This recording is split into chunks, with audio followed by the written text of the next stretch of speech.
Let me show you an example of the Assist Sketch Understanding System in operation. I'll draw a simple mechanical device and show you that the computer understands what it is that I've drawn.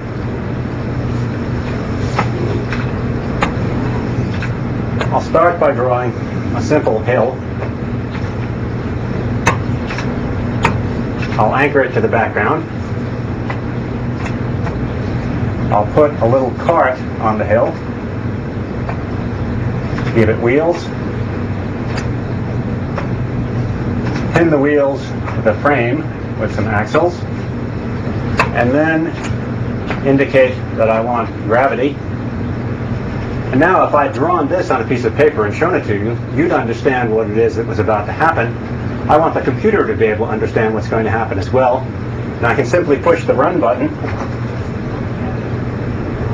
and it produces the expected simulation.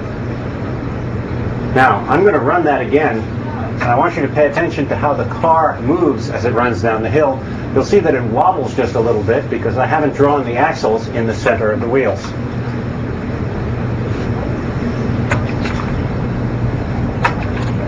Now, one of the nice things about an online environment is we can have the advantage of having it feel like paper and yet be able to do things that are not possible to do on paper.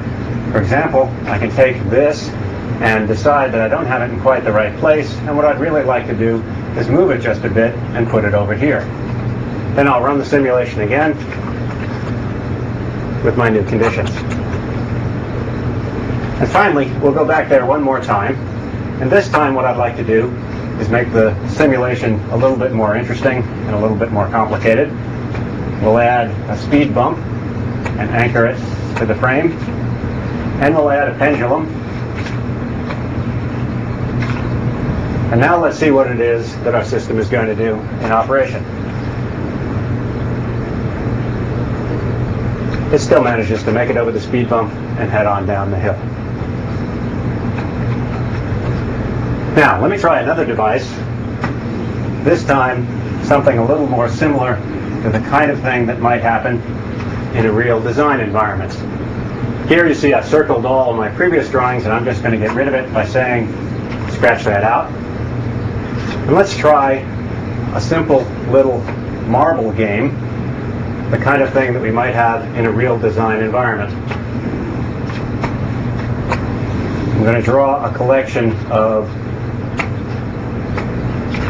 boards for the marbles to run down. I'll anchor them to the background, put one more board down here, and let's give them a cup to fall into.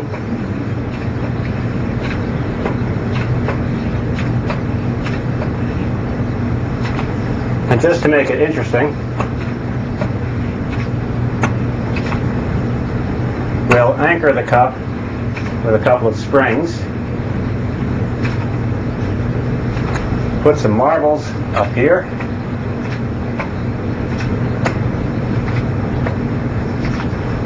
okay, now let's see what this does.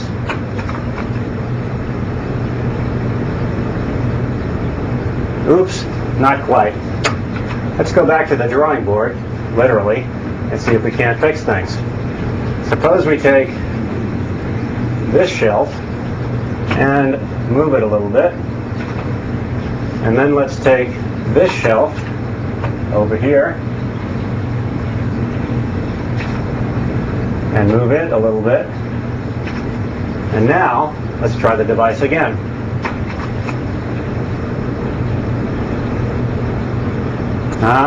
Still missed. One more shot at it. This time, let's try grabbing the cup, changing its location.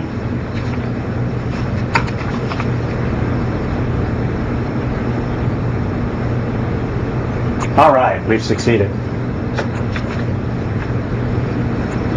Now what I wanted to show you is we have a design environment, the beginnings of a powerful design environment that allows a kind of natural and familiar style of interaction.